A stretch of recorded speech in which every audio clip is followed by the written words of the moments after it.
से हिंदुस्तान में फ़िरका परस्ती का बहुत ज़्यादा ढोंग होने लगा है। लोग अपने आप को मशहूर करने के लिए अक़लियत को निशाना बनाना ये एक आदत बना ली, एक सस्ती पब्लिसिटी का रास्ता हो गया। पिछले दिनों देखा गया कि एक बुज़ुर्ग को ट्रेन में मारा गया, उसके खिलाफ कंप्लेन हुई, लेकिन ऐसे वाक़यात होते क्यों हैं? ख़ास तौर पे महाराष्ट्र में। यहाँ पर मजम्मत करने की बात है चीफ मिनिस्टर की, एकनाथ शिंदे, और जो चीफ मिनिस्टर के नीचे काम करने वाले हैं अजीत पवार। ऐसे लोग जो हिंदुस्तान के दूसरे स्टेट के मुकाबले में महाराष्ट्र बहुत ज़्यादा शांत स्टेट है, इसके बावजूद भी यहाँ पे इस तरह के वाक़ये हो रहे हैं जो काबिल मजम्मत है।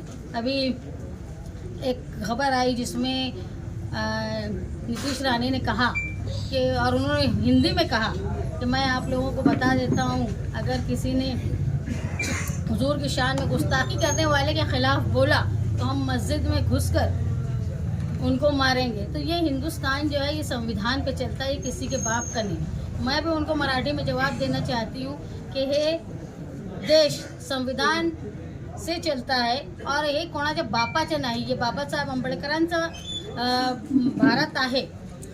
जर कोणी मस्जिदमध्ये घुसून कोणाला मारण्याचे प्रयत्न करे तो स्वतःच्या पायावर परत जाऊ शकत नाही। ये उनको बता दे रहे हैं हम कि हिंदुस्तान कोई शक्ल हिंदू समाज और नीतीश राणे या बीजेपी के दलालों का मुल्क नहीं है। ये संविधान पे चलने वाला मुल्क है और यहाँ पर संविधान की ही चलेगी।